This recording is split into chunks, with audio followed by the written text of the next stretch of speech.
So, welcome to another episode of Tom's Barbers podcast. We're going to do things slightly different. A lot of people was asking us to mix up the format a little bit. So our next guest is Anne Walker. We're going to do it more in a different style because I don't think she'd appreciate a skin fade. So let's meet Anne.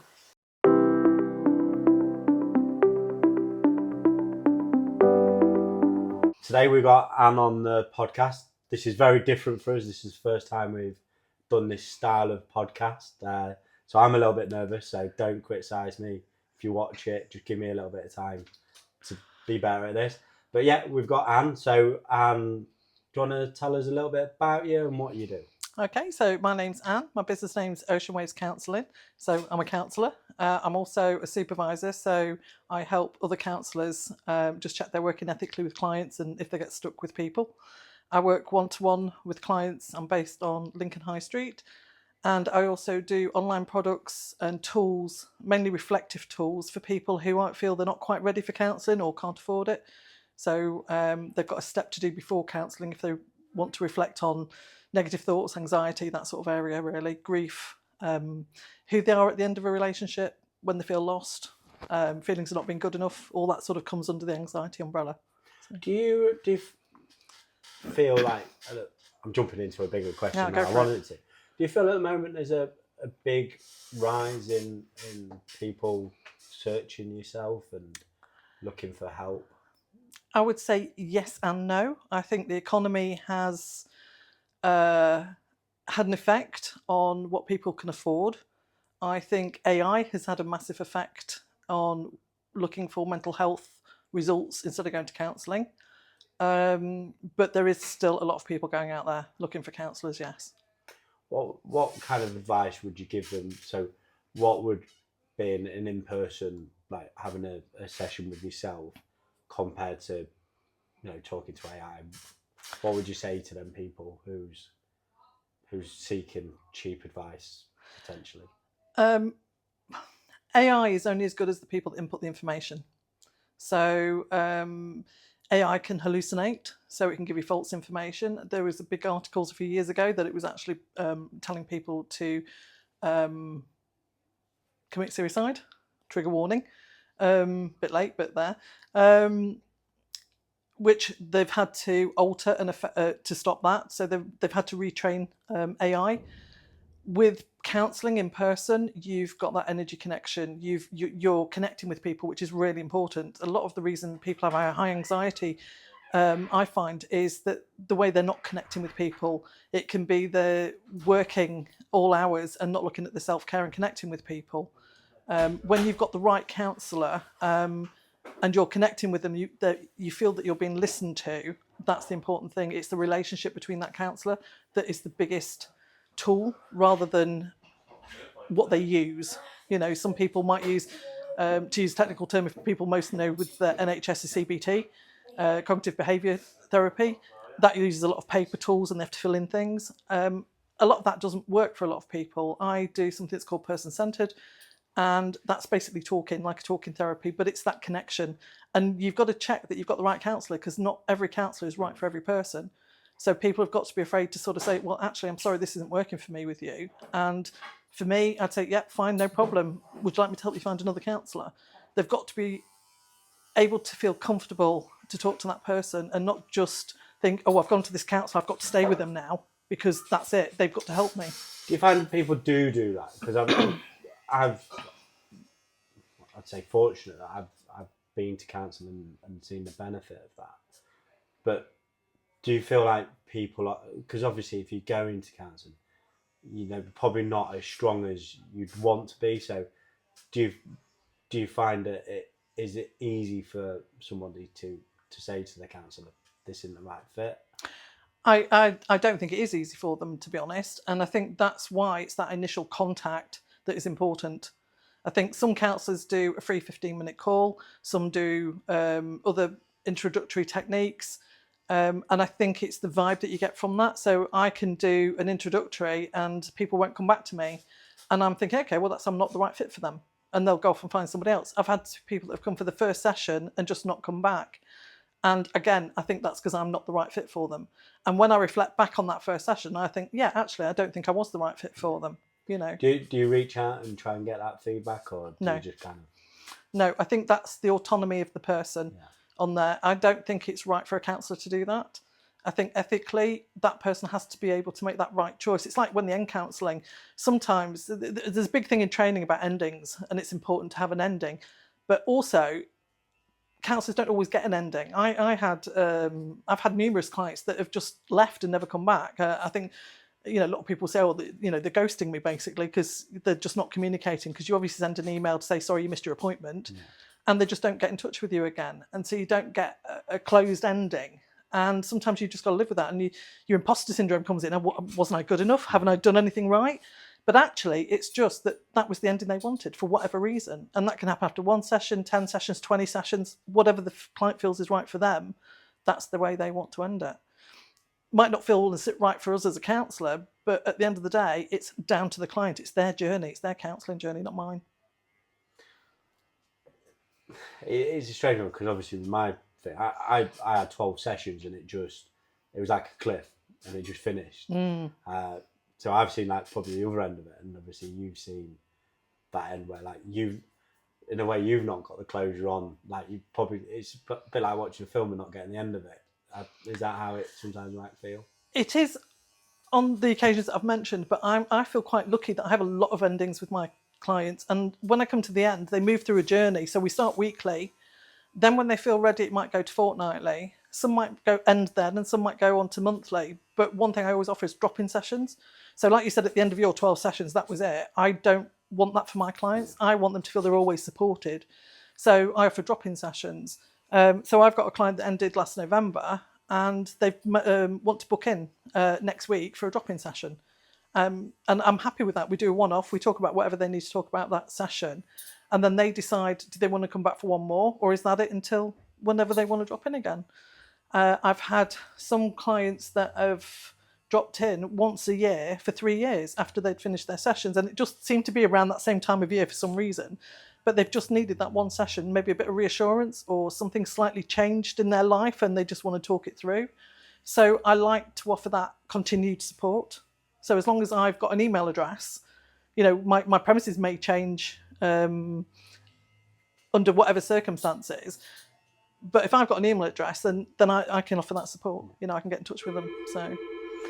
So obviously we talked about how things have ended. Yeah. I think this probably leads us to a great thing, because everything that ends has to start. Yeah. So how did you get into this? What was your start and your reason to become a counsellor? Oh, long story, but I'll shorten it. I have dyslexia. I grew up with the feeling of not being good enough. It was reinforced by teachers. Then going into workplaces, it was reinforced by people I worked with. I felt I had to fight harder than anybody else to stay in the position or get the position I want to be, whether that was a retail manager, an MBQ assessor. And I always wanted to help people. I wanted to go into nursing, failed the entrance exam for nursing due to my dyslexia. And when my kids went to school, things fell into place. The Lincoln College offered level 2 and 3 counselling courses. They fitted in school hours. Great. So I had the chance to do it. Went to do my level 5 professional diploma, and it fell in school hours. Managed to get a placement within a school and then an adult placement, and things just fell in. But that feeling of not being good enough, it's the negative thoughts that come in with it. It's the anxiety that grows with it. It's the imposter syndrome that grows with it. So I was 42 when I trained to be a counsellor. So I'd had, 35 years going from school of not feeling good enough. People telling me, you've got to work harder, you've got to try better. And actually, I didn't. It's just my brain worked differently. And if people saw that in me, and if I knew about counselling and things at that time, then I think my life could have been so different. So don't you think though, so I can kind of understand the dyslexia thing, being dyslexic myself, but don't you think that's a superpower? I do, more so than anybody thinks. My boys are both dyslexic, and the youngest wants to be a doctor.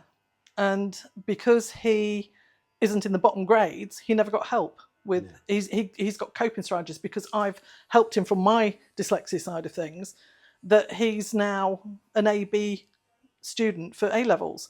But he's also realising that there are other sides to dyslexia that can help you. And I think a lot of entrepreneurs are dyslexic as well. You know, who am I thinking of? Richard Branson. Richard Branson's great. Yeah, exactly. So I think our brains work differently to probably neurodiverse, because we come to being neurodivergent. And I think, I definitely think it's a superpower.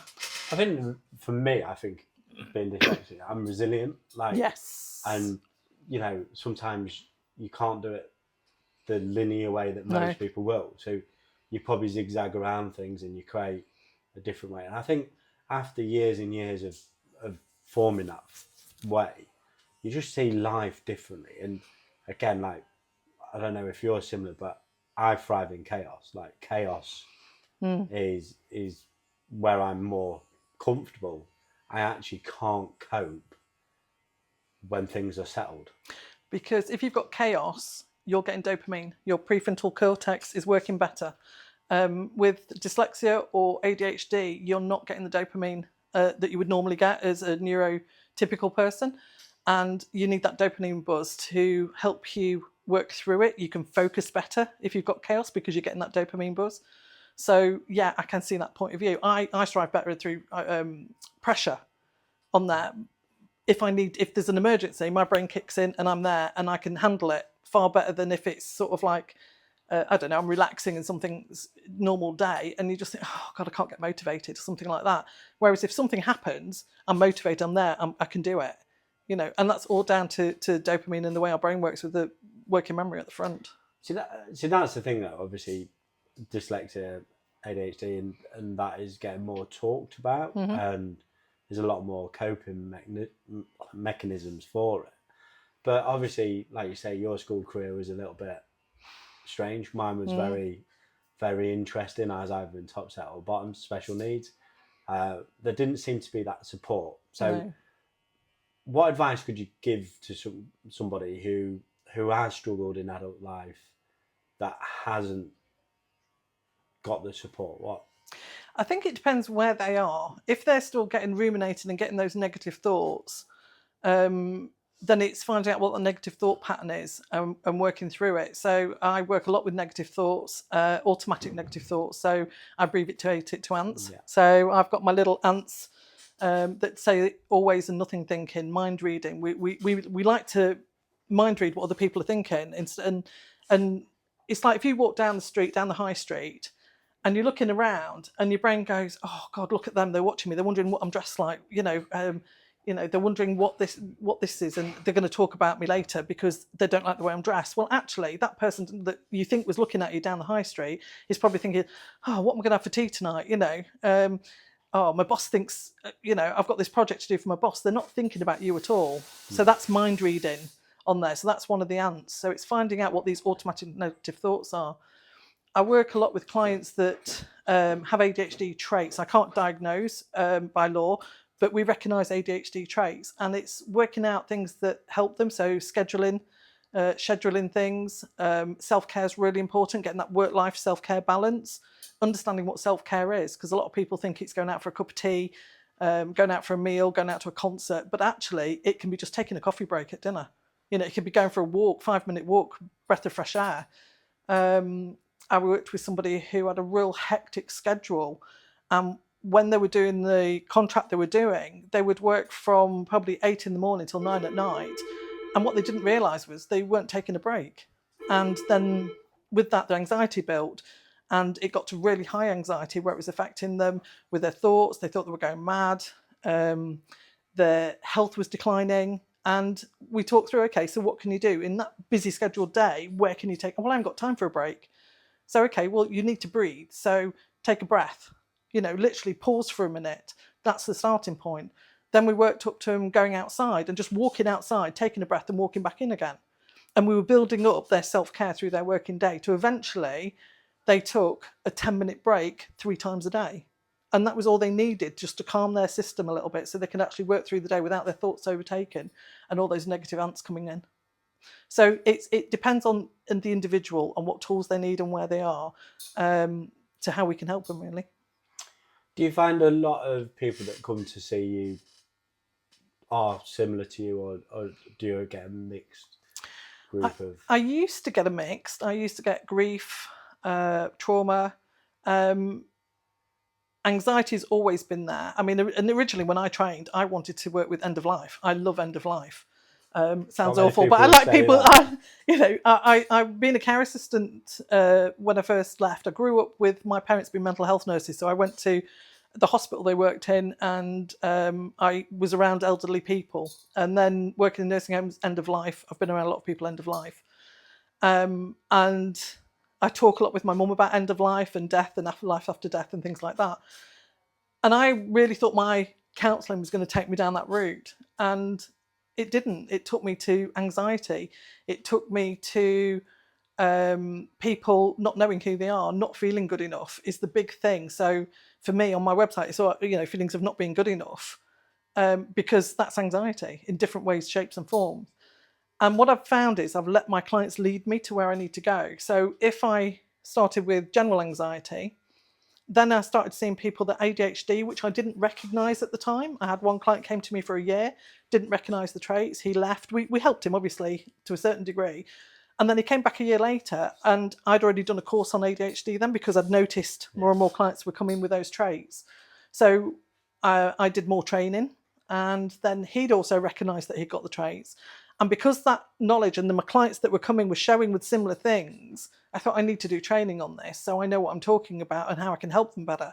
So that's what I do. I tend to see where my clients lead me, and I do the training to follow that up. So I've got the general counselling skills that you're trained at level 5 or above on. And then you do CPD, continual professional development. You have to do 30 hours a year anyway. And I focus that where my clients need it.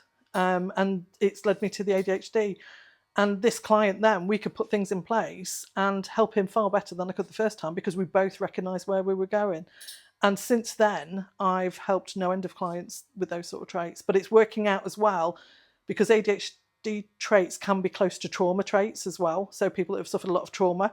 So it's working out, okay, is it ADHD traits or is it trauma? Trauma is also involved in ADHD and neurodiverse, because a lot of ADHD and neurodiverse suffer trauma growing up anyway, bullying, all sorts of things.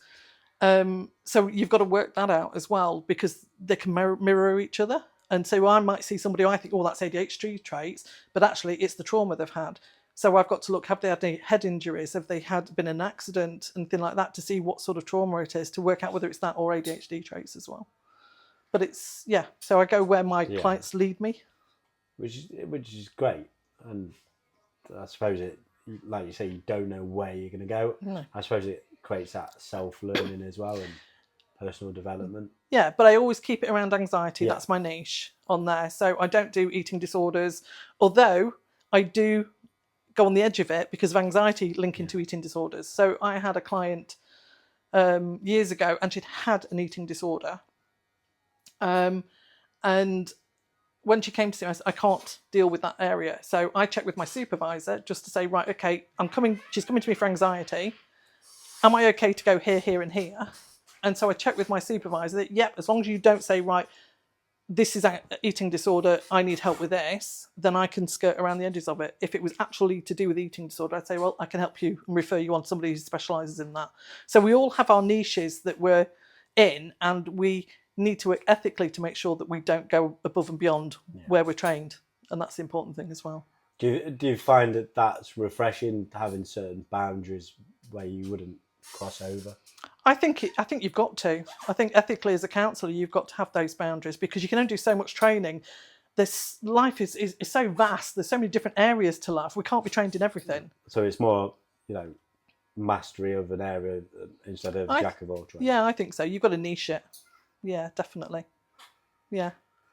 No, so I did pick up on that, and I'm really wanting to ask you about this, because obviously you spoke earlier about how school wasn't the easiest place for you, and then obviously getting the opportunity to do a level 5, which obviously from a an education point of view is really high, to a high standard. I did something similar with teaching and education. What tools did you use to help you, and how did you find it going back doing it older with dyslexia as a youngster? Okay, so I think what helped me was my kids going through primary school. It retaught me phonics, because it's totally changed from when I was at school, and I was interested more being older. So taking my kids through that taught me an awful lot, because I'm helping to teach them the phonics, obviously them coming home with their homework. So that's also teaching me. I had to do an adult, what is it called? Adult literacy, because I can't do GCSEs. I had to do the adult literacy side of it. So I had to go and do those courses before I could even go on to counselling. So I passed it by 2 marks for my English. So I don't care. I passed it by 2 marks. Exactly. Pass is a pass. I also picked a counselling course that didn't have exams. So I've got a lot of MVQ experience. I trained as an MVQ assessor. I got my assessor awards because I can do it if there's no exam. So if it's written, I did have somebody, and I checked when I was doing my training, somebody to proofread my essays to check the grammar and the spelling. Now, I'll admit AI does it for me. The great tool for AI for that, as long as it's used ethically. So yeah, it was basically taking the kids going through primary school helped me with my dyslexia, and somebody proofreading for me. As an older student, going back to college, to fit in, I suppose I did have a bit of pink and blue in my hair for a while. We might need to get some photos of that. Sorry? We might have to get some photos. Just little bits down the side, nothing too drastic. But I think when I look back, counselling is a journey to train. It's not something to take lightly. You go through a journey personally. One thing they do warn is a lot of relationships split up when people are trained as counsellors, because you're going on a personal journey. And I think when I look back, that was not me. When I look at those photos, I don't recognise myself because I'm going through that journey. When I qualified, I was talking to my supervisor the other day, and we were learning about my journey now, because imposter syndrome was a massive thing for me when I qualified. And it still is to a degree, but not so much. And it's certainly not in the counselling room. It's more when I'm going out having to do things like this. We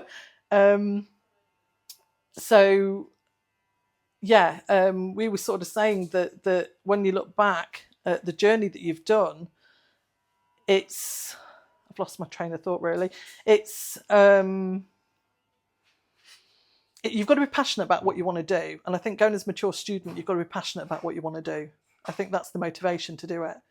I think dyslexia is considered more now than what it was. It's like when I started nearly 8 years ago and I was doing social media, I had people sort of say, oh, you spelt this wrong, you spelt that wrong. And I used to think, oh, no, I've got to correct it. Now I don't bother. I just put in brackets underneath, I'm dyslexic. And as long as people can make sense of what I'm saying, if there's an odd spelling mistake or something like that, that's me. That's who I am. So I just say, you passed the test. Yeah. That's what I do now. Yeah. I did one the other week. Someone hammered me like, and I was just like, just tested you. Yeah. But again, I think people love mistakes. I do. I agree. And I do TikTok, and I've got spelling mistakes on there, and the ones that got spelling mistakes actually get more views than the ones that haven't. So there's something about a mistake being authentic, and we've got to fail to learn as well. And this is where a lot of clients come to me as well with perfectionism, which comes under anxiety. They want to be perfect all the time at things. And what I say is, well, what happens if you fail? Oh, well, I can't fail. I've got to do it right. Well, but what if you do fail? Oh, it's a disaster. Well, no, actually, what do you learn from it to move forward? Like going back to when we said dyslexia being a superpower, but do you think that's where like people like ourselves are fortunate? Because if you don't fail in a day being dyslexic, you've done nothing. Everything you do, generally, you fail at in some kind of way. So, like, I think this is where we're quite good. And take Elon Musk.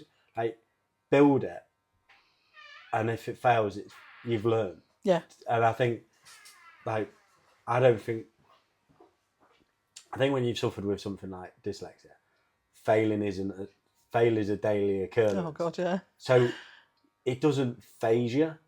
But then the ironic thing is, when you were talking earlier, is when, like, the imposter syndrome. See, I always think it's the other way around. Like, I always remember that mantra is "fake it until you make it" kind of thing. So. What's your thing? Is that a positive way of looking at a negative aspect, or? I think it's a bit of both. I think I've tried to think fake it till you make it on some things. But I've also had the wind knocked out of me so many times on there that you've really got to pick yourself up and start again. Yeah. So when you mentioned earlier about resilience, oh my God, yes. You learn resilience at a young age and you've got to keep going and find coping strategies. And when you got knocked down, when I was an MVQ assessor, I joined a company. Within 3 days, they pulled me into the job centre and said, "We don't want you to work for us anymore." And I said, "Why?" And they said, "Well, you don't fit." And what I worked out it was that the person doing the induction, I learned by asking questions. Yeah. And I was asking the questions that he was going to cover next, and he didn't like it. Yeah. So I said to him, "Look, I can do this job and I can prove I can do this job. So give me a chance." Luckily, they did. So I worked for them for about another, 2 years. But I was doing the job of 2 assessors, or it felt like it. Yeah. I was at the Big W years ago, and we were doing customer service MVQs and retail MVQs. But they monitored me. There was somebody from head office there coming every week to make sure I was doing what I needed to do all the time, whereas nobody else was being monitored like I was. And as I say, I was felt like my caseload was far more than any other. So having to prove myself that I can do that job and do it well, because whatever job I do the best of my ability. That's how I was brought up. So when you've got somebody telling you can't do this, you don't fit in, you've got to work twice as hard to prove that you do. And I think that comes from dyslexia as well, and having to prove yourself all the time when you're employed with somebody. And that's why I like actually working for myself. I think that's why you find a lot of people who suffer with it work on their own, because definitely I feel with it is like I'm quite flexible and I move quite quick. My decision making is like I don't need all the picture. I just need 70% of it. Go. Yeah. And again, when you read lots of business stuff, like that's kind of not, they want all the information. But I sometimes think you don't. No. You just need to go what's right, and as long as you can own that, it's good for me. Yeah. So let's talk about that, because obviously before we started, we were talking about business, and obviously, you're new to doing a lot of networking. So let's talk a little bit about your business, a little bit about you. So talk us about the business, why you decided to set up Ocean Wave Counselling. It's a good thing I always get it wrong to make you get it right. Exactly. Yeah, so Ocean Waves, I went to Cornwall every year with the kids growing up and my husband, and it was my go-to place. It was my place to relax, to chill. I seem to connect with it, and the ocean with the waves, the calm waves, the angry waves, sort of talk to me about people's emotions, different levels and heights, the roughness, the angriness of them. And so I wanted to go with Ocean Waves Counselling, even though we're landlocked in Lincoln. When I qualified, Graham was somebody I trained with, opened Lincoln Counselling Centre, which is where I'm based on the high street. And he saw the male clients, and I saw the female clients. Just the way it seemed to work for us to start with, until it started building, and I gained more confidence in myself. And then I started seeing male and female clients. Why I work for myself? It works around my family. I can see the niche that I want to see. I'm not committed to moving around the county when I need to. On that, I did look at working for a different company, and they wanted me to see so many clients in a week in different parts of the county, and then you've got that pressure of the timescales and everything. I wanted a nice, calm, relaxed environment. I mean, the rooms that we use at Lincoln Council are like somebody's lounge. Graham's done the decor. In another life, he should be an interior designer. They're so lovely. It's like going into somebody's, say, sitting room. So to have that calm environment, and to be able to just go, when you sit in a chair, and to be able to help put that person into feeling more relaxed when they come. Because being here today out of my comfort zone, I can imagine exactly what my clients like when they walk in the room. I feel that energy. They're out their comfort zone. They don't want to talk about themselves. They don't want to talk about anything. And you've got to help, as a counsellor, put them in that relaxed state where they feel they can trust you fairly quickly, although you build trust as it goes, but to help them feel relaxed. So, yeah, that's why I started Ocean Waves Counselling, to help people. So you talked there. So what is Anne's niche? My niche is to help people who feel not good enough to feel better about themselves. So a lot of it is all to do with negative thoughts, and from negative thoughts is anxiety, or anxiety is negative thoughts, whichever way around you want to do it. It works both ways. I talk about automatic negative thoughts for ants, and as I've mentioned earlier.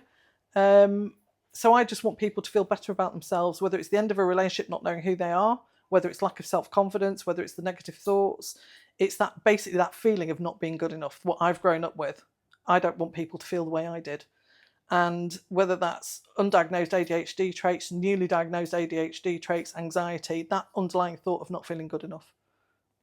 Why you don't have to feel that way on there. So I help people talk it through, and we can go whatever sessions it takes them. Some it's 6, some it's 10, some it's 20, some it's 30. It's all an individual journey for them feeling more confident about themselves. That's really good. And I think because it's got actual meaning to it. Yeah, I'm passionate about it. Yeah, so I can see that that's going to be great benefit to anyone who comes to see you. So following that, if anyone is seeing this and wants to reach out to you, how's the best way to find you? So I've got TikTok as Anne.counsellor. Do you have any dancing on it? No, there may be. You never know in the future. You need some dancing. If you ain't got a dancing TikTok. Yeah. What else? Facebook, Ocean Waves Counselling. Instagram, Ocean Waves Counselling. hello@oceanwaves.com is my email. Phone number 01522 44 993. Yeah, I think that's it at the moment. Seems an awful lot. Good. Website. oceanwavescounselling.com. So, I do a blog as well. Loads of blogs to read on my website. That's good. So, yeah. So there's a lot of things where people can reach out to you, get to know you, and contact you. Just while we are, let's talk about business. How are you finding it? What things are you finding difficult when it comes to? Because obviously counselling is one thing, running a business is another. Social media is a nightmare.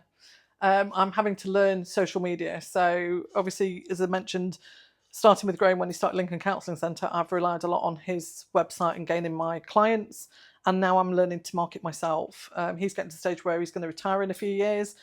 And I think I need to put a face, a name, a voice, a brand to who I am and let people know who it is. So I've spent the last year going on free workshops, boot camps, to try and understand and learn social media, marketing.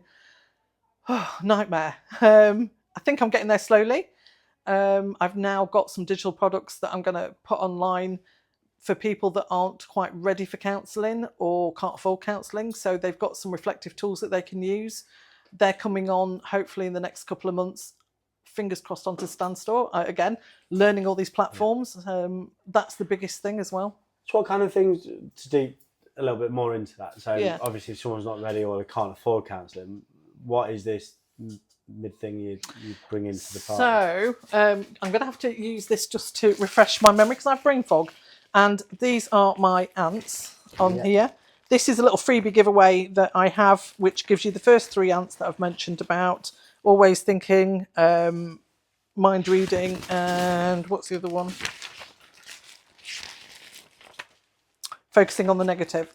So this is what you'd get if you emailed in when I go out, and it tells you what the thoughts are, how to use them, how to be reflective, what the thoughts sound like. So all or nothing thinking often sounds like I'm not perfect, I've failed. And when you notice these ants, you can look at your thoughts, reflect on them, and learn to change them. So this is the first worksheet, and then the leads onto all the 10 ants. And once you've learnt your negative thought pattern, you can change them to the positive. and it naturally sort of happens once you understand what the pattern of thinking is. It also goes on to courses for critical thinking. We have that little voice inside us that always says we're not good enough. So there's courses coming on for that as well. So all these little tools can help you understand the way you think, and it's a reflective. It's not a quick fix. Counselling's not a quick fix. It's that process of understanding and becoming more self-aware. So these are the little tools that I'm going to be putting on to help people just take that step before counselling if they're not quite ready or can't afford it. Do you not think so? We actually do ANTS with my business coach, and she gets our team doing it. Lisa, I'll give you a shout out. But obviously, I think that's a great thing for anybody. I don't think that needs to be something you use if you can't afford counselling. Or no, that's true. I think in every day, I think one thing we don't do is reflect enough on anything. I think reflection's great, and I think even just writing it down, because you can kind of, like you said earlier, like you're thinking someone is thinking about you, and arguably they're thinking about something totally different. And I think reflection's great, communication's great as well. So what I wanted to ask you as well, though, from your experience, is if people do have problems, if people do need to reach out, can they be saved? I think that's... Oh, big question. Yes and no. So yes, I deep down think they can, but it depends what work they want to put in themselves on there. Nobody can fix somebody that doesn't want to be fixed. So we can't, as counsellors, advise and say we can fix you, because we can't. No. It's all about we can listen, which is the biggest tool I think a counsellor can have, because we all want to be heard. And you think, you've got a problem. I don't want to trouble the family. I don't want to trouble my husband. And so you keep it buried in that box in your head. Whereas if you go to counselling, you've got somebody who's non-judgmental. I hate that word, but we aren't. It's very counsellor-ish, and I don't like it, but it's true. We're not there to judge. It's a safe space. Another word I don't like, but it's true. It's a safe space for you to talk about whatever you want to talk about, and it doesn't leave the room apart from going to a supervisor, and that's only a first name and a scenario of what you brought to the room. But our supervisors have to check that we are working ethically, that they were best fit for the client, that we're not overstepping our boundaries for our area of expertise on there. So, but it all depends on that person. And I find that when people feel ready to go to counselling, they're ready to do the work if they keep turning up. If, like I mentioned, I've had 1 or 2 clients that don't come back after the first session, I put it down that I'm not the right fit for them. And I hope that's the case. But it's often that they don't feel ready for counselling. They can't cope with that exploration of themselves. It's all to do with self-awareness and working through what their issues are and reframing them in some way, shape or form. I don't work directly with deep trauma. Having said that, I do work with childhood trauma, because what happens in our childhood has a massive effect as how we are as adults. And so I touch on it when we need to, but I'm very much in the here and now, and I want people to feel better in the here and now. So we work on self-awareness, a lot of self-reflection using different tools. I talk about values, boundaries, tribes, self-care, all these things for that person to reflect on. Okay, so, well, that happened to me then. Well, okay, well, why does it affect me now? How does it affect me now? And how can I change that so I can move forward?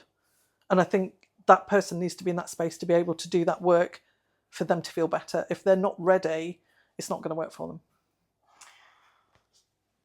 Couldn't have put it better myself, really. So it has led me to think of two things before we go, because obviously I've took a lot of your time today. It's okay. But obviously you talked about you can help somebody if they're wanting to help, and normally if they go to counselling, they're looking to make that change. What do you think of, because obviously, again, we spoke about dyslexia and stuff like that, and ADHD and stuff like that. What's your thought process around, because some people will, like I would say me and yourself, use it as a superpower.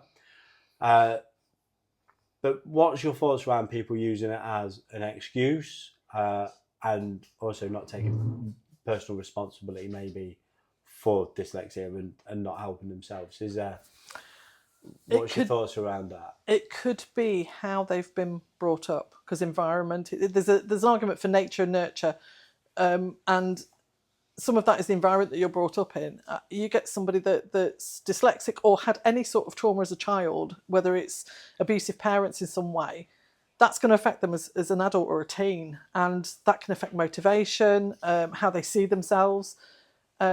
I've had some clients that have had horrendous childhoods, and yet they've got themselves through university on their own. There's one or two of them. I obviously can't go into details for confidentiality, but they've disowned the parents, and they've funded themselves through university. They've got the part-time jobs. They've come out with firsts. I'm trying to think of what the terminology was then, and I've seen them go through the university journey to getting their first, second jobs, and to see them when they first start coming to me in that first year at uni, to see them graduate and get that first job, and the journey that they've done is absolutely amazing. That's why I love my job. Yeah. Seeing that journey from start to finish, how they are when they come at that first session to the end, that's why I do my job. I just love it. The transformation, the work they've put in, the self-confidence that they've built. There's been triggers along the way for some of them that they've gone forward 2 steps and back 3 steps. But actually, in the outcome at the end, they've got to where they are as a functioning adult that is living life again. That they've learnt things. Some of the sayings is we have to reparent sometimes our clients, and it doesn't mean that we are telling them what to do. It means that we are there, we're listening, and we're helping them make their decisions, but that without advising. I don't know if that sounds right, but I can't explain another way to do it. I think you've explained it right. And I think really as an example, it's like, yeah, you retraining. Yeah. But no different to when I asked you earlier about dyslexia and how the second time when you was in education, because you basically reschooled yourself with the children. And I suppose it's a little bit, you have to go back, relay the foundations to grow back up again. So last question really is, if anybody is watching this who is suffering or does suffer, a lot of negative thoughts, what one bit of advice would you give them, and what could be their next step that could help them?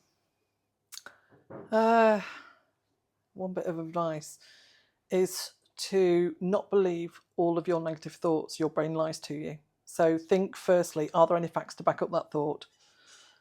If you can't think of any facts to back up that thought, the chances are it's a lie. Your brain's lying to you. That's the main thing I say to all my clients as a first tool. If they're ready to go to counselling, the big thing is taking that first step. Is getting in touch with a counsellor. And as I say, don't go necessarily the first one you get in touch with. Make sure you feel that there's a connection of some sort, even if the smallest one. And if they don't feel right for you when you've been to 2 sessions, don't go. Explain to them if you're feeling confident, and if you're not, then just don't go back, as some of my clients have done. I suppose if they don't engage that conversation, it's exactly. Not everybody can. Yeah, or even just don't. We're used to it as counsellors now. If you don't feel comfortable having that conversation or a text message, just don't. But don't let it put you off counselling. Yeah. Find another one, because not everyone fits the right same counsellor. No, well, okay. Absolutely fantastic today. Thank you, Tom. I've enjoyed it. I think we definitely need to do this again. Yeah. I think it's gone so fast. And again, anybody who is needing help, please reach out. But no, thank you again. Thank you for watching. All the best. Cheers. Wow, that went fast.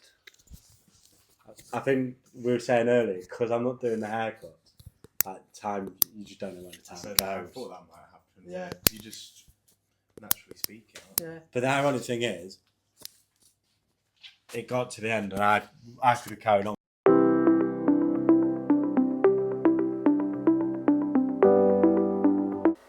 So, fantastic conversation with Van, and something definitely we need to carry on. Also, though, I'd love your feedback. It was a different way of doing it. I thoroughly enjoyed it. I think Anne enjoyed it as well. Let us know how you thought the podcast went in this different style. But again, what I do want to talk about is Anne. She was a lovely lady. Obviously, if you are struggling and you struggle with negative thoughts, please reach out to her. Please try and get some help. And again, if you are struggling, there's nothing wrong with that. Reach out, talk to people. At the end of the day, suffering in silence isn't going to help anyone. But thank you for watching. Thank you, Anna, again for this. And I can't wait to speak to her again and continue the conversation.